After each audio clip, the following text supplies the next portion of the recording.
You, Nicole. Hello, everyone. And I apologize that I have an early stop today. I usually go late and answer lots and lots of questions. I promise when I come back in February and April, I'll do extra time. And Armand, I think that statue, I've seen it. I think it's supposed to be Dick Winter, is the inspiration for the statue. I had the great honor of meeting him and talking to him, and he was an extraordinary hero from D-Day, and he was the kind of hero, Armand, you want to meet. And that was, he dismissed all the talk of heroism. And as I was thanking him for everything, he just said, I'm lucky, I'm lucky, I'm lucky. So he, despite being an absolute beast on the battlefield and one of America's truly great heroes, he was a gentleman who dismissed all that. So yeah, thanks for showing that image, Armand. Yeah, so as you heard Nicole say, yeah, today is the 81st anniversary of Pearl Harbor. And I want to share the story behind the infamy. I want to talk a little bit about the events leading up to Pearl Harbor, why on earth the Japanese attacked us, which would be their undoing, of course, and how Pearl Harbor changed the complexion of the war. I'm also want to talk a little bit about our lack of readiness in Pearl Harbor. It was one mistake after another went into Pearl Harbor. This should have been, could have been, in fact, easily could have been avoided, but one mistake after another. However, fortunately, in the end analysis, Japan made perhaps the biggest blunder, which would end up saving us. So with that, let's jump into the talk. So first off, the prelude to the war, we need to understand the kind of threat that Japan posed to the Pacific and Asia, but also to the United States and the world. Japan just did not, out of the blue, attack us at Pearl Harbor on December 7th, 1941. Japan had been the belligerent who was agitating in the region for quite some time. So all the way back to 1931, you see, I made a list here for all of you. They seized the province of Manchuria, and they did so belligerently, unilaterally. They acted on their own, and so on. The Anti-Comintern Pact, as early as 1936, Japan is reaching out to cut deals with Nazi Germany and Hitler. So Japan was aligned with them long before the war started.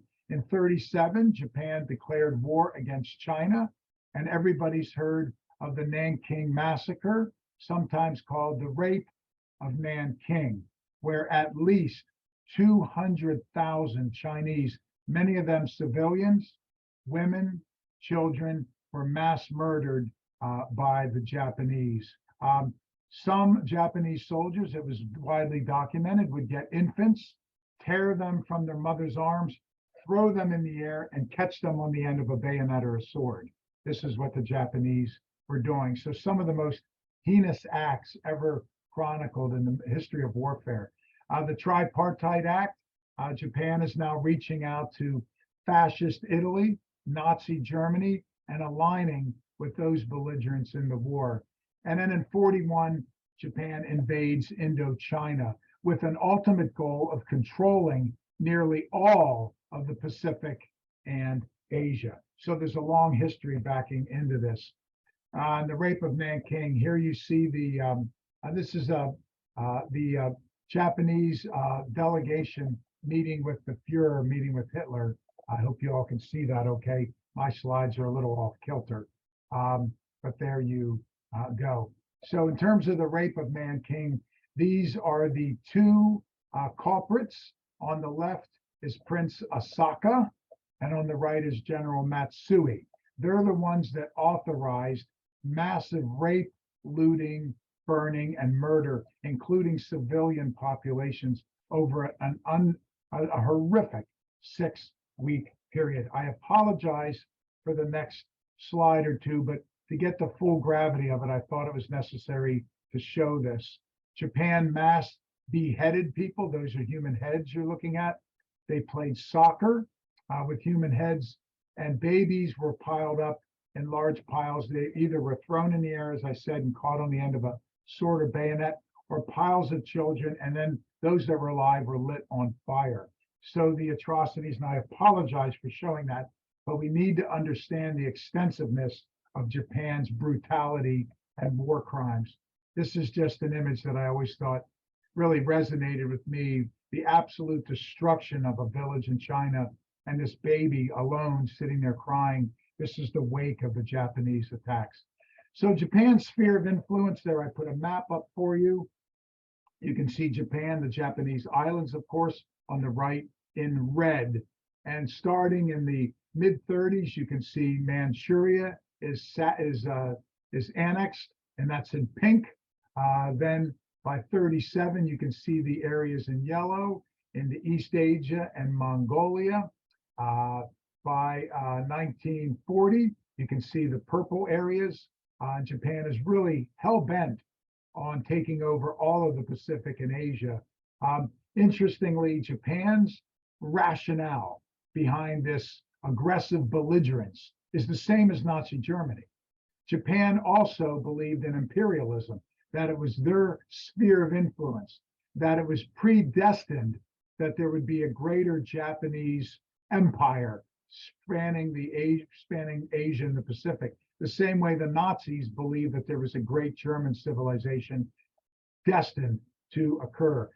Just like the Nazis, Hitler would annex, if everybody knows, annex Czechoslovakia and Austria, and then on September 1st, 1931, invade Poland. And Hitler did so largely for two reasons. One was this notion of Lebensraum, that is elbow room. Hitler knew that he needed some breathing room, so he gobbled up Czechoslovakia, Austria, and Poland, those neighboring countries, for a greater German empire. But secondly, natural resources. Germany's natural resource rich, but if you're going to conquer all of the continent, you need natural resources to wage that war. And Czechoslovakia was very natural resource rich. You put a shovel in the ground, and now the Czech Republic, you're going to pull out ore, minerals, coal. It's a hell of a piece of real estate.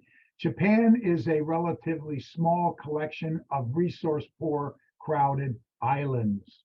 So how could Japan conquer Asia and the Pacific?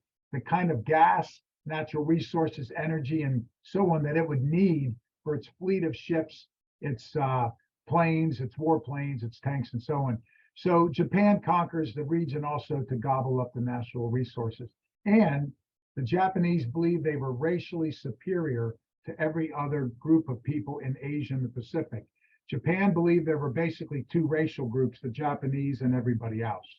Just as the Nazis believed there were the master race, that would be the Aryan, Germanic, and Scandinavians, and the mud races, which would be Asians, Middle East, Southern Europe, Jews, the Americas, everybody else. So the same rationales given by the Japanese were given by the Germans. And there's a lot of bizarre parallels between Tojo in Japan and Hitler in Germany. They were both compulsive liars, narcissists.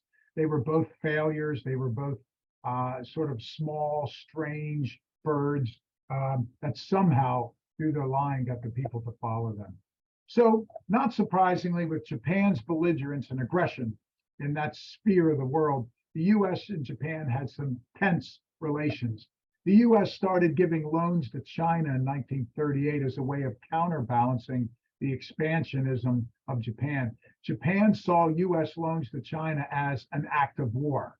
The US had a treaty that governed commerce and trade with Japan and navigation, shipping rights, and so on. We canceled that in 39 once Japan started invading other countries, which makes sense. But Japan would see that as an act of war.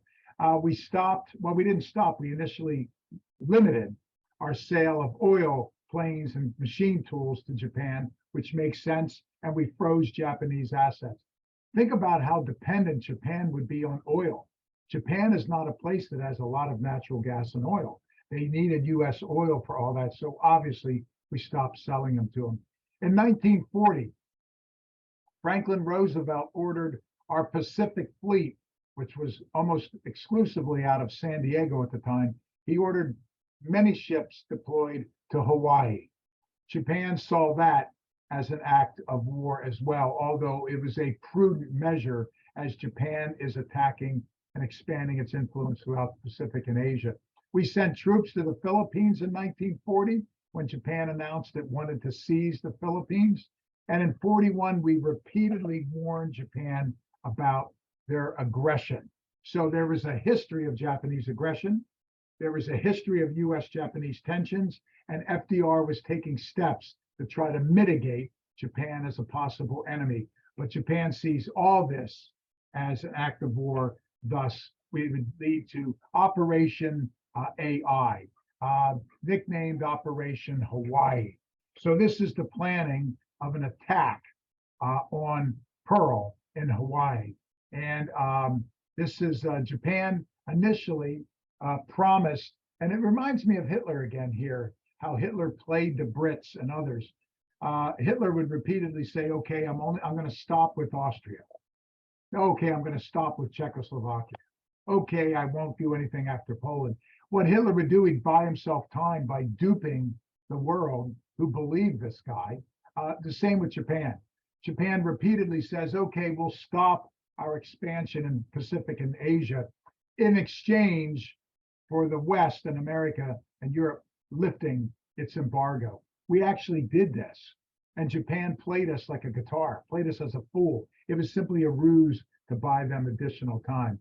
Meanwhile, Tojo, and you're looking at him there, the dictator, Tojo is agitating for Japan to attack the United States. Had Tojo not gotten his way, it's interesting to think about how world history and the war would be different.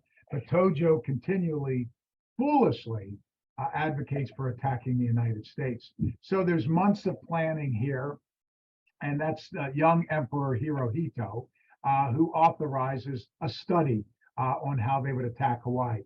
Japan brilliantly, wisely looks at a famous attack at Taranto, and there you're looking at aerial surveillance of it. This is in southern Italy.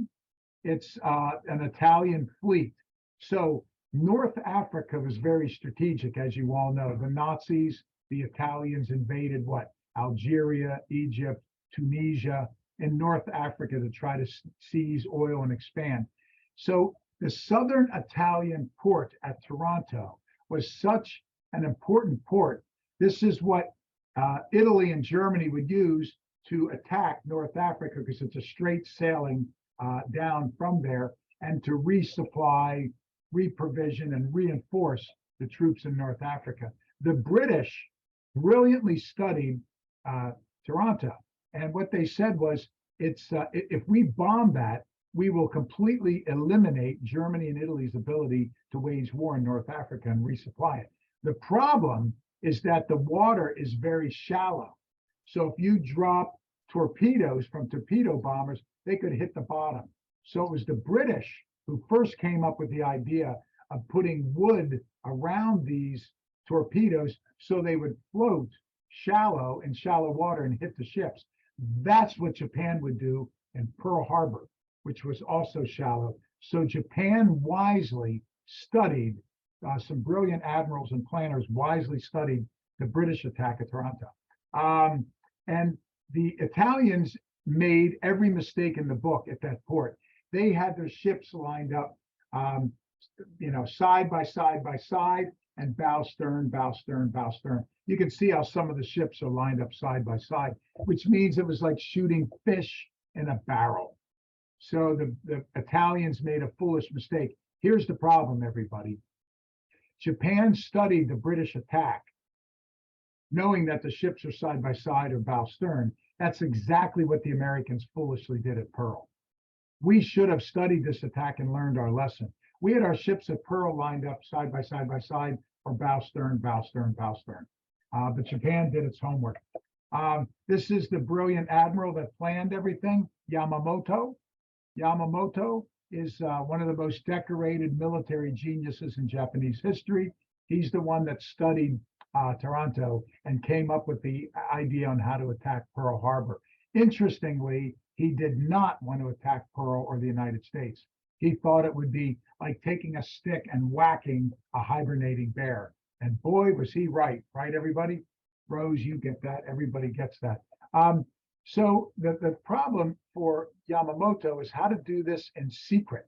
If you amass several aircraft carriers, and look at the size of this force that sails for Hawaii, 6 aircraft carriers, everybody, that's lots of warplanes, a total of 414. He has 16 warships, destroyers and other ships accompanying them, and 23 subs prowling the decks. So this is a hell of a fleet that's headed to us. But if Japan amasses that fleet, we're going to detect it and know they're coming. Japan knew that we were watching the main Japanese island and Tokyo. So what did Yamamoto do? He ordered that these ships gather in the Kuril Islands. It's in the north. And here, let me show you a picture. So there's Japan. You see the main Japanese island, everybody? Right in the lower center? Yep, you all see it? Good. Armand, good. That's what we were watching. Look at the Kuril Islands north of Japan. We were not watching those. Yamamoto's intelligence was correct. So what he did was he had the fleet gather there. That way the United States never saw it coming. Here's the path Japan took to hit Pearl Harbor. On the lower right, can you see the Hawaiian Islands there, everybody? The lower right, good, you can. And then there on the left, you see Japan. So the arrow from the top, that's the Kuril Islands. What Yamamoto knew is the US had radar pointed south and west, not north. What a stupid mistake. Yamamoto knew our radar was looking west and south, not north. So he assembled the fleet from the Kuril Islands in the north, and you can see I marked it there. They sail all the way east rather, and then straight south. We didn't see them coming. And then on the way back, to avoid a counterattack, he orders Yamamoto orders his fleet to sail north, and then only eventually would they sail west and south to get back to Japan. So brilliant planning by Yamamoto. So that the objectives for this lightning attack, Operation Hawaii, to destroy the US fleet. Therefore, it would be a preemptive attack. If they destroy the US fleet would not be able to sail to stop them with their aggression and expansion over the Pacific and Asia. The Japanese wrongly, and this is Tojo, believed that this would destroy US morale. Once our fleet was destroyed, we would roll over and give up. Boy, did they misjudge us. Yamamoto disagreed. He got it right, but Tojo wouldn't listen to him. They also wanted to buy time. Japan realized by the time we rebuilt our fleet, they would have conquered Asia and the Pacific, and we would have no appetite or ability to dislodge them. Number one, they underestimated American morale. Number two, we rebuilt quickly. And number three, even though Japan was dug in, we rooted them out. And lastly, it would give Japan unfettered control over the entire region. Now, Yamamoto expresses some concerns. As I said a moment ago, just like in Toronto, the water is shallow. So there on the left is a Japanese torpedo bomber. Everybody can see that, a crew of 2 or 3. On the right is a torpedo bomb. You drop it, it hits the water, and then it runs like a small boat, if you will, sub under the water, and hits and blows up our ships. So you see the wood that was put on it?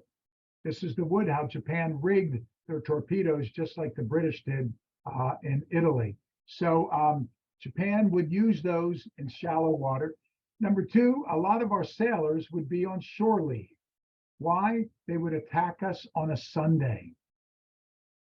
So with our sailors on shore leave, that means they wouldn't be manning the radar or the machine guns for anti-aircraft.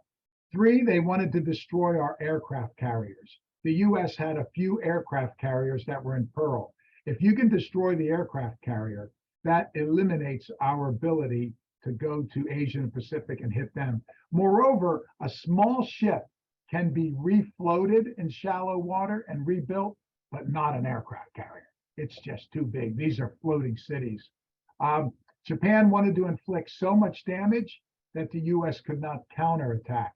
But the keys, of course, were secrecy and surprise. So the US Pacific Fleet, the Pearl of the Pacific. This is the island of Oahu. There are 8 main islands in Hawaii. I used to teach at the University of Hawaii, by the way, and then a bunch of small islets and atolls. The main island in the Hawaiian chain is Oahu, and that's where Honolulu is. Here's a map. If you look at the big red dot at the bottom, that's Honolulu. There's the airport. Look to the left. Can you see Pearl Harbor by Waipahu? Everybody see it marked? It's the harbor that looks like a three-leaf clover coming up. So Pearl Harbor is a perfect port. Shallow water, but yet an open, deep access to get in. It's protected. The ships have easy access in and out. There are natural ports, natural harbors. So that's where the U.S. fleet was based. So Hawaii used to be an independent kingdom. The first Hawaiian monarch was the great King Kamehameha, and this would be in the late 1700s, around the time of our revolution. King Kamehameha, he was said to be 6'6", and he big, strong man, and he's the one that united the islands after warfare. He conquered all the islands.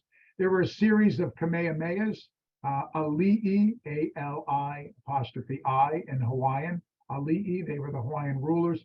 The last Hawaiian monarch, you're looking at her, that's Queen Liliuokalani. And she, if anybody knows the ukulele hula song, Aloha Oi, she's the one that wrote that. It's a famous hula song. At any rate, the first white missionaries to come to Hawaii came around 1820, and they came to convert the locals to Christianity. They ended up enslaving them and creating plantations for sugarcane and tropical fruit. The bad joke in Hawaii was the missionaries went to do good and ended up doing really well. So that was the joke in Hawaii. Unfortunately, in the late 1800s, the United States landed a warship, the Boston, and the U.S. Marines, and we took over the islands, as you can see in the picture on the right, by gun at bayonet point, and we imprisoned Queen Liliuokalani. There's her palace in the background where she's in prison, and in the foreground, there are American troops that attacked and conquered Hawaii. So it's an ugly history, but nonetheless. So Pearl Harbor, there's some ships. I love this picture with the palms in the front. Anybody been to Pearl Harbor, by the way? A couple of you, okay? It's absolutely amazing. It's a must-see visit. So FDR repositioned our ships, over 100 ships. And we have airfields, warplanes, ground forces, and importantly, depots. We have enough fuel, weaponry to run an entire war in Hawaii. So if Japan can blow that up, our ability to wage war is seriously set back. We have 8 battleships and 4 carriers there. So the prelude. This is General George Marshall, the Army Chief of Staff. Here's the thing.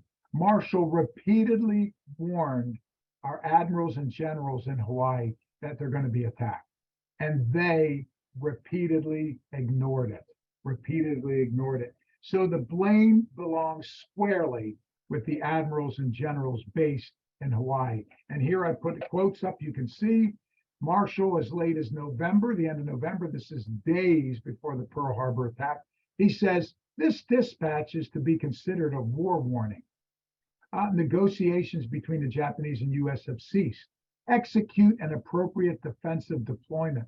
I mean, undertake such reconnaissance and other measures as you deem necessary. Marshall could not have been clearer.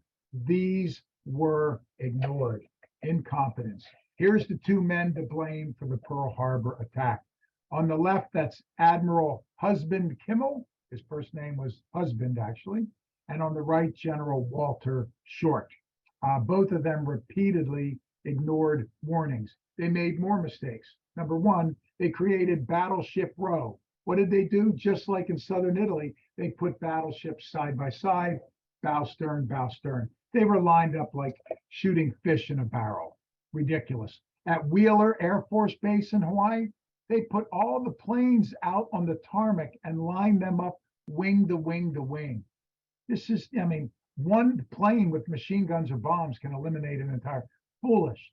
They set up 5 radar sites when Marshall told them. But as you heard me earlier, after General Marshall's warning, the radar only aimed south and west. So the Japanese came in from the north. And they only ran the radar from 4 a.m. to 7 a.m. So what did the Japanese do, everybody? They came in right after 7 a.m. So ridiculous. Here's Battleship Row. I marked the battleships for you there. You know all these names. The Arizona, of course, is legendary. The Oklahoma. There's a picture of Pearl Harbor circa 1941. The battleships are sitting as inviting targets. Ridiculous. Surprise attack. So the Japanese were going to come in 3 waves that morning. There were a number of mistakes as the Japanese were prepared to come in. Number one, Admiral Kimmel, when the word is out that Japan could be attacking, he has Sunday as usual. Let men go ashore. Look at the picture there. The men are at shore. Others are sleeping. He orders a very minimal search. A handful of ships go out. The ships return to harbor, and the crews are allowed to go ashore that weekend. Ridiculous.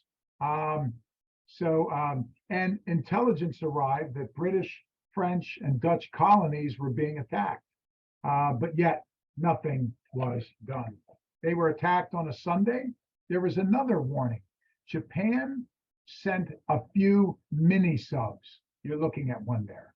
They sent a few mini subs to scout out the area and advance. Well, we had a minesweeper, the USS Condor, out at 4 in the morning. The Condor picked up the radar signature.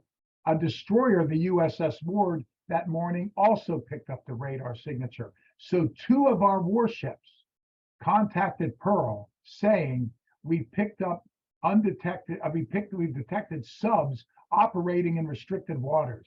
What happened at Pearl Harbor? Everybody was asleep and not manning their stations. Unbelievable. The Ward even attacked and sunk possibly several subs. You can see one of them here that was damaged. Unbelievable. In a radar tower that morning, a private named George Elliott spotted large groups of planes descending on the island of Oahu. He reported it, and what did they say on the command in Pearl Harbor? It's probably U.S. bombers out on a patrol.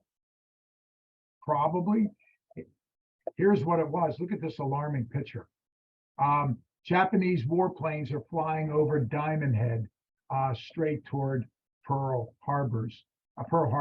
The first wave of the attack came in at 7:48 a.m. Again, Japan waited until our radar facilities were turned off at 7 a.m. 173 planes came in 3 groups and fanned out and hit Pearl Harbor and the airfields near it from all different angles, strafing with their machine guns. All the planes lined up wing to wing to wing at the airport. Torpedo bombers with the wooden rigging hit our ships. Here's a picture from Wheeler Air Force Base. Wow, talk about real time. Somebody got a hell of a picture there. 42 planes were destroyed, 41 damaged in just that initial attack. Only 43 remained in service. However, because they let everybody go ashore or take leave over the weekend, very few men were staffing. We only managed to scramble 6 airplanes. So just horrendous mistakes by Admiral Husband Kimmel and General Walter Short. Here's an aerial shot of what happened at Wheeler Air Force Base. It is absolutely destroyed. Here's a picture after the initial attack of what happened to our planes, again, sitting wing to wing. In the harbor, one of the squadrons of Japanese torpedo bombers immediately attacked Battleship Row. The USS Arizona explodes into an inferno of flames and smoke, and you've all seen the pictures. 1,000-pound bombs ignite. The problem was a lot of them hit our weaponry rooms, and it exploded the ships. 1,000 men are trapped inside when the USS Arizona goes down. The USS Oklahoma is torpedoed, and it rolls over, get this, everybody, in 5 minutes. The 400+ men on board had no chance of getting out. After the first Japanese attack, that first wave at 7:43 a.m., 5 of our 8 battleships are burning and sinking. You've seen this legendary photograph, everybody, one of the most famous photos in history. The second wave comes in 1 hour later at 8:50 with 159 planes. It also breaks into three groups, hitting the air bases, hitting the Pearl Harbor, and hitting the battleship Roe. Several more ships are sunk. There's the Oklahoma, which rolled in 5 minutes. Just difficult to even look at that picture, isn't it, everybody? Knowing that 400 of our sailors were trapped inside. Here's a map. There at the bottom of the screen, you can see a Japanese torpedo bomber. They had a crew of 2 or 3. This one has a crew of 3.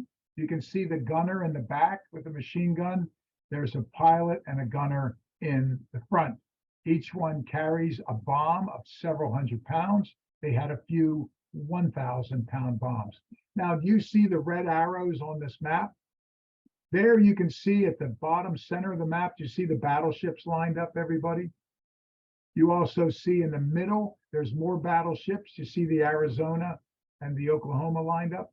So you can see Japan came in 3 waves, as I said. They broke into 3 groups, however.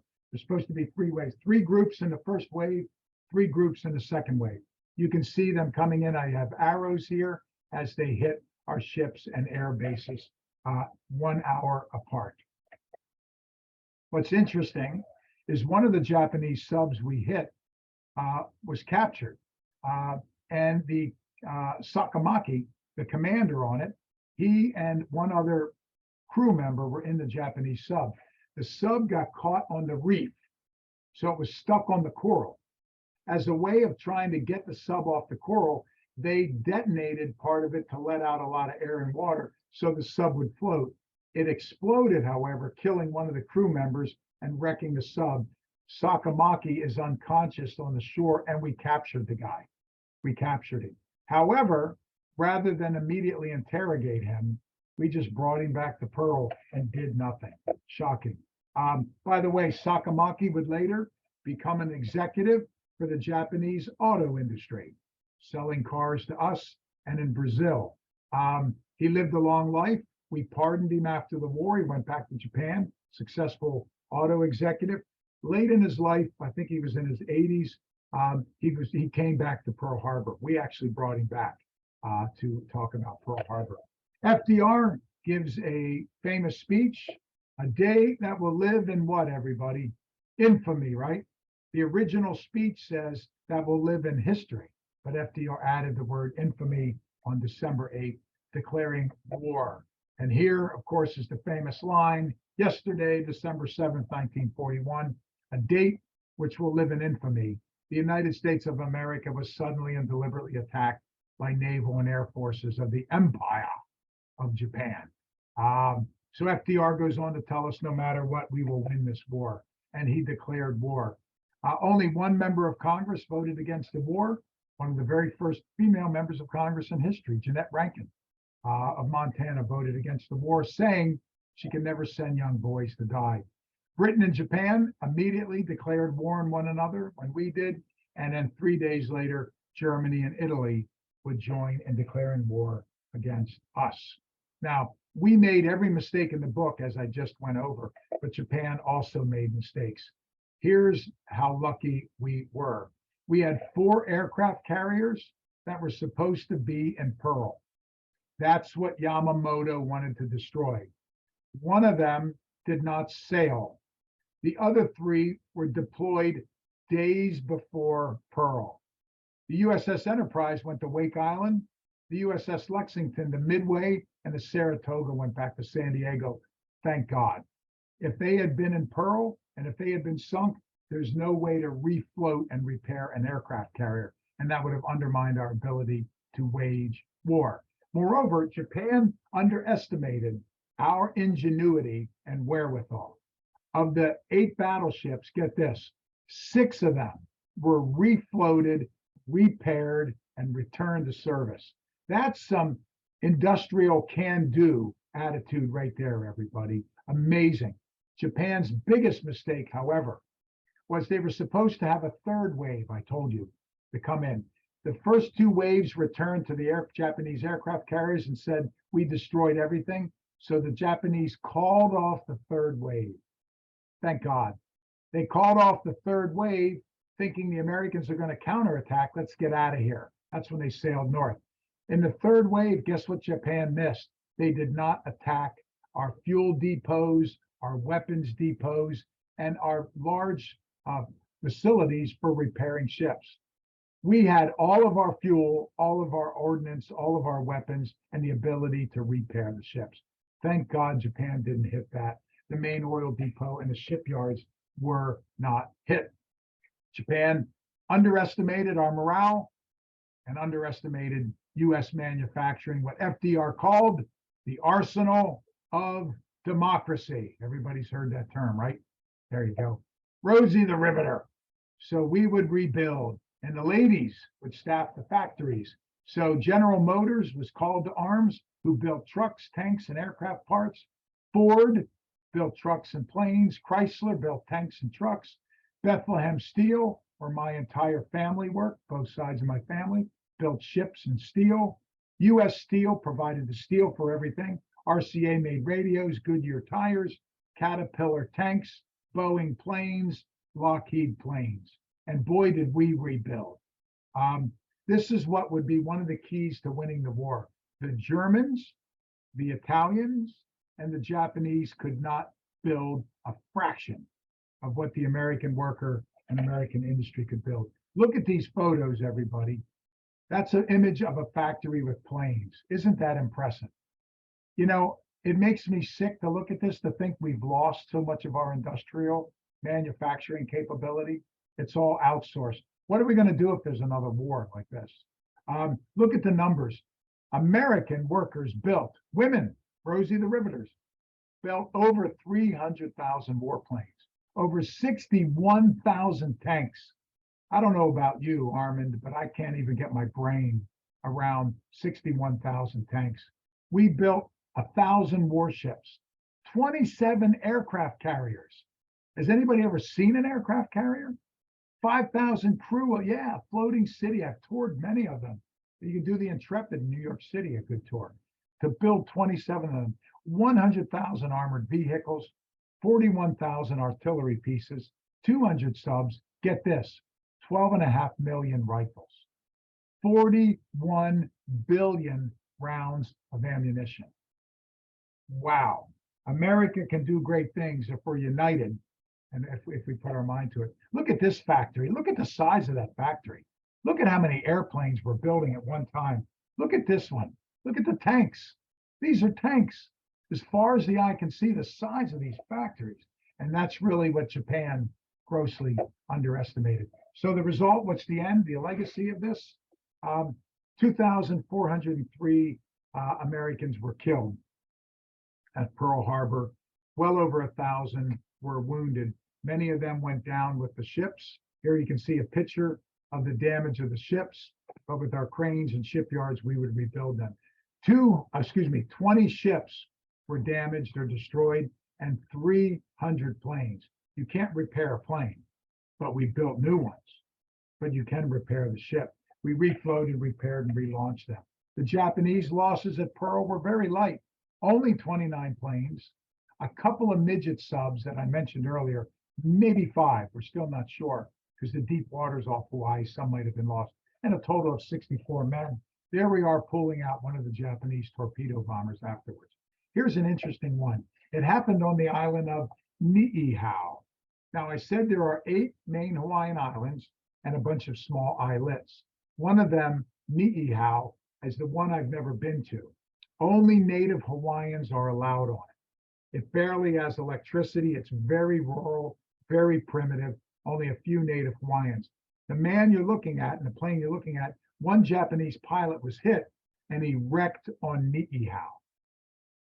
Well, they got word of him wrecking on Niihau, and what happened was people believed that the Japanese were trying to land on the islands and start an invasion of the United States, which scared the hell out of everybody.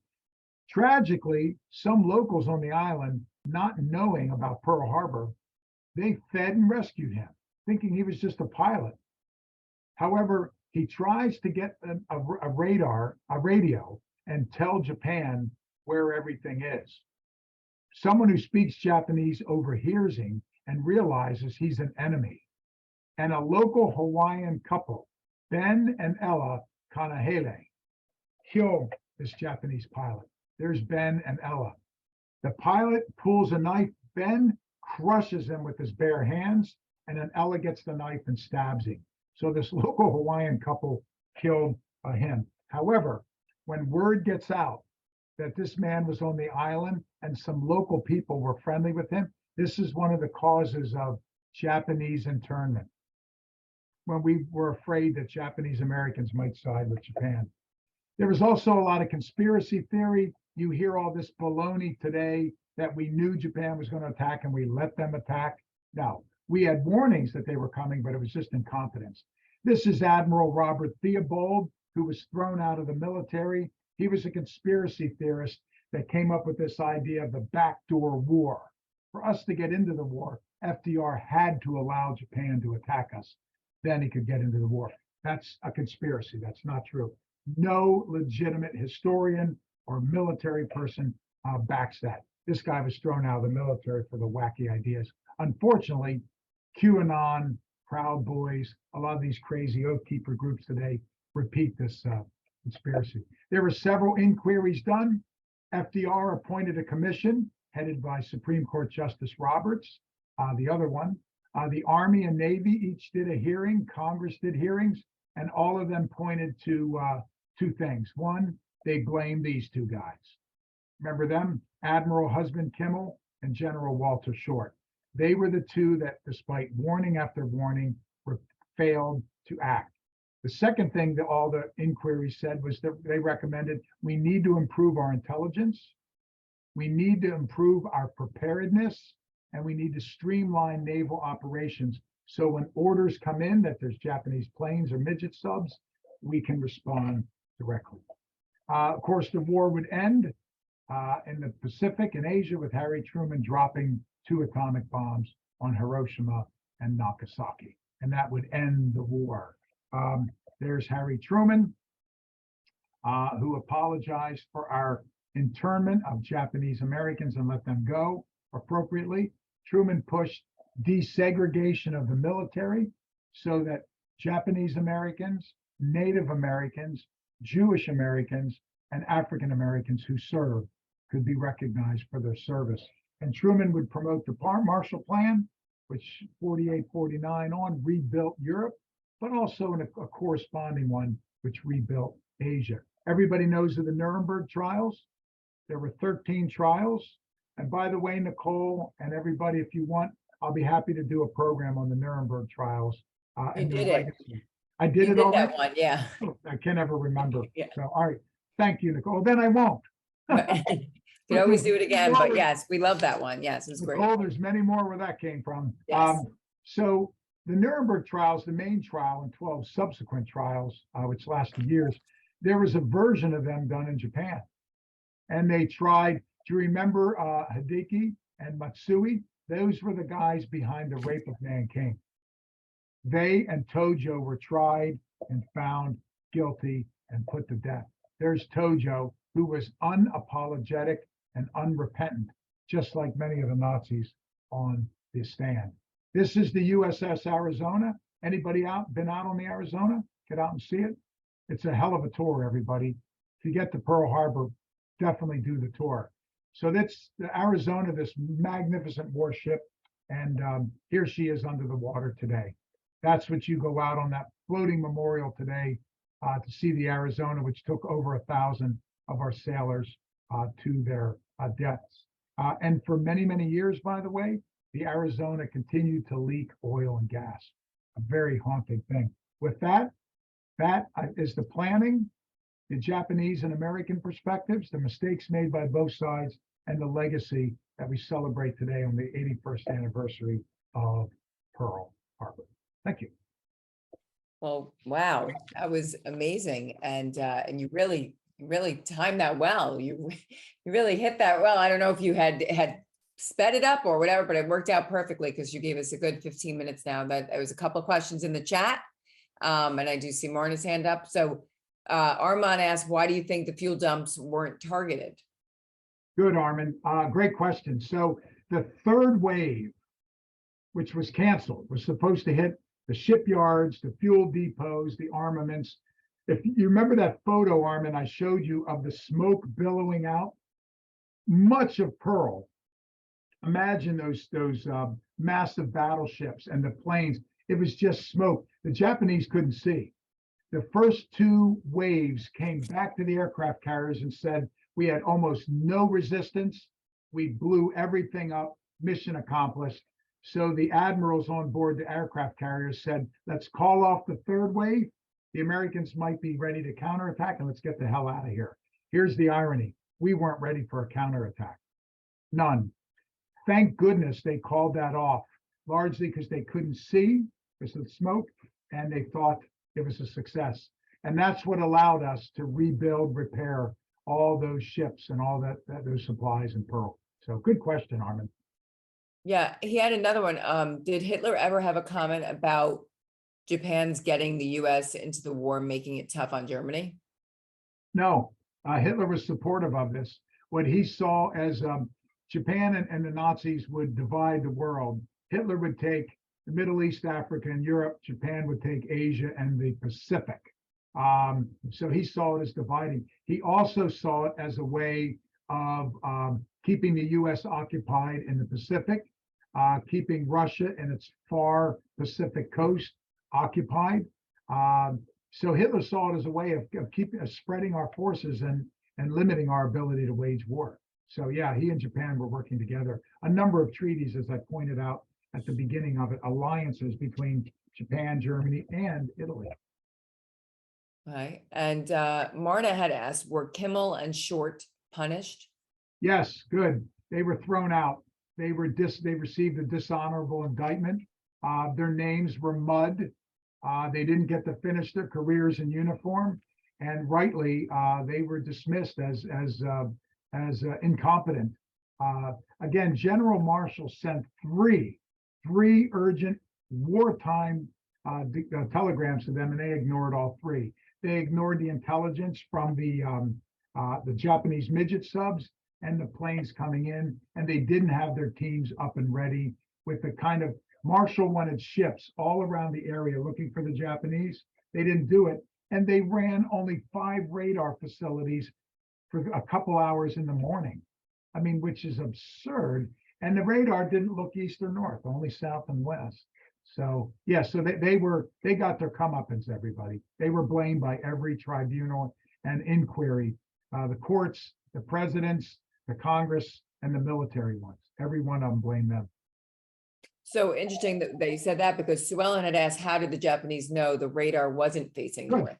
Excellent, good. So here's another failing, Kimmel and Short. Japan had a consulate in Hawaii. There's a lot of Japanese that vacation in Hawaii.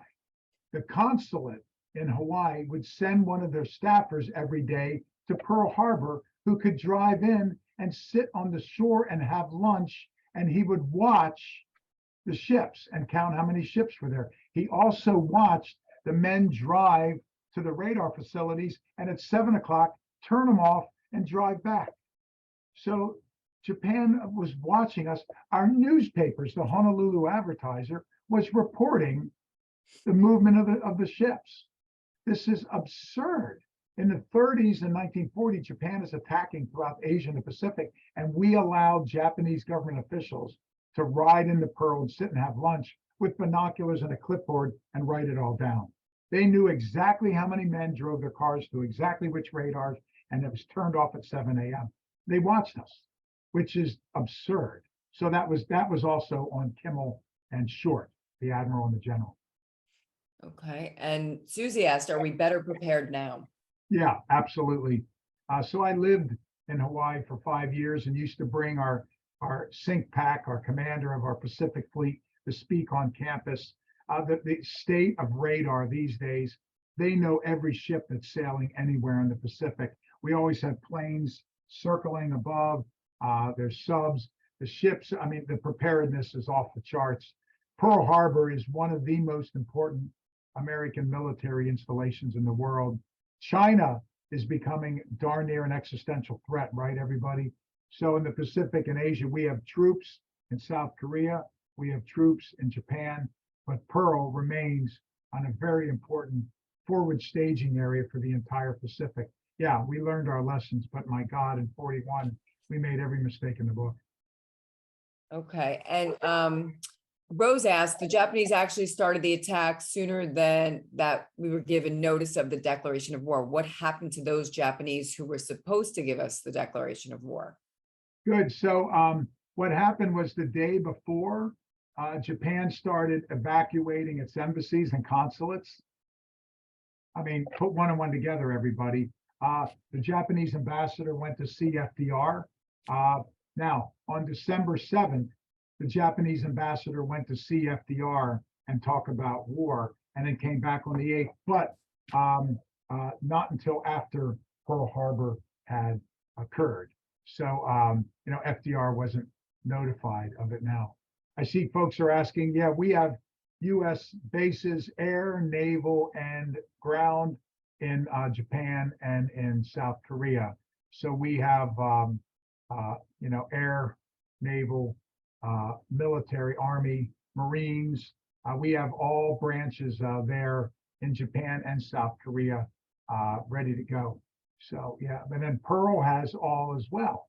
Pearl's just not a naval base, as you see, is an air base. We also have Marines stationed at Pearl, and Pearl has a lot of ships. So, yeah, we're ready to go. Okay, is there anyone else that has any other Joel, hold on one second, let's unmute Joel. Hang on. We just gotta unmute. Wait, Joel, can you unmute for a second? Hang on. An uncle of mine who has passed was on one of the ships at Pearl. He was down below and he actually was wearing his underwear. And as the planes came in, he heard the rat-tat-tat. That's how he described it. Unfortunately, he was shot and he was immobile for many, many, many months. They also took him and a lot of other of the sailors that were wounded. They shipped them off to LA and Hollywood, and a lot of movie stars made their facilities, their homes, available to these people. That I did not know. Yes, my uncle showed me a picture with, I think it was Lou Costello, in fact, at his home. Huh. So I know I can verify that. Well, he was in his underwear because it was Sunday morning at 7-something. So 7:50 and 8:50 was basically the time of the attacks, early Sunday morning. You're in Hawaii and they're not on readiness footing, so everybody was probably out the night before. But he was lucky to just be shot. A lot of men lost their lives. And Well, he wore a brace the rest of his life. Wow. And he showed me, and I wondered as a little kid what happened, and he told me the story. And the rat-tat-tat that he said was very interesting. My second question or my second comment is, Admiral Nimitz, what did he have to do with this? Chester Nimitz, he was one of our most respected admirals. He would be one of the ones who planned our response to Pearl Harbor. He was planning the rebuilding, refloating, and he's the one who planned our forward attacks in Midway and various places in the Pacific. So Nimitz was seen as a great admiral and a great strategist. So thank goodness he would then replace Kimmel and other incompetent people in the Pacific theater. And Nimitz is rightly celebrated today. Yeah, those torpedo bombers, sir, they had not only a couple 100-pound or 1,000-pound bombs underneath their belly, but they also had machine guns. So that's what your relative heard. So good. All right. I see we just have time because I know he has a really hard stop. We have to only about a minute or two left here. Rose and then John. So we just have to kind of keep it tight here. Go ahead, take Rose and John, and then I got to literally take my jacket off and run in my car. Okay. Do the bases that we have now in Japan, Korea, and so forth help us with the Russians from pushing the war button at all? The Russians? Yeah. Well, there's always been tensions between Russia and Japan. Right. 1905-ish, Right. There was the Russo-Japanese War. Russia was trying to gobble up some of those rich fishing islands, like you saw the map, I showed you the Kuril Islands in North. Russia was trying to gobble that up. Another concern was after World War II, with Japan on its knees, Russia was eyeing up seizing a lot of Japan for the, I remember those northern islands, a lot of the ports and the fishing fleet were not touched. They were not destroyed. It was the Maine and the southern islands that were hit. So one of the reasons why Truman dropped the bomb, many reasons, to end the world's worst war is the main one. But Truman knew we had to get to Japan right away to prevent Stalin from trying to seize any of that. Our forces in Japan are there not only because of China, but also because of Russia. You know, Russia has a border right off the Japanese islands. So yeah, and Russia, of course, as we know, is now again an enemy and unpredictable. So Yeah. yeah. Okay, last question. John, go ahead. Robert, do you know if they still have a Navy yard in Honolulu? My dad was there for 6 weeks in 1944. Yeah, there's still a Navy yard there. They can do repairs, they can fuel ships, they can, yeah, they still have all that there. I've toured the tourist places like the USS Arizona and all that in the museums, but I've also toured part of the base. I'm not in the military, so I wasn't able to tour everything, but there are extensive airfields, shipyards. Yeah, Pearl has a lot of capability. Let me say this, you know, Rose, Armin, John, a lot of you, and I recognize I was scrolling through the photos when Nicole was welcoming everybody. I recognize a lot of you. Goodness gracious, thank you. You come to all these lectures. I just want to thank the good folks at My Health Angel. It's a pleasure to be able to come back. I have to sprint out the door, but in February and April, I'll give extra time. We'll do, you know, a full half hour of Q&A or something, which I often do. And I'm looking forward Yes. to coming back. If I And don't we, see you before, yeah. happy holidays, everybody.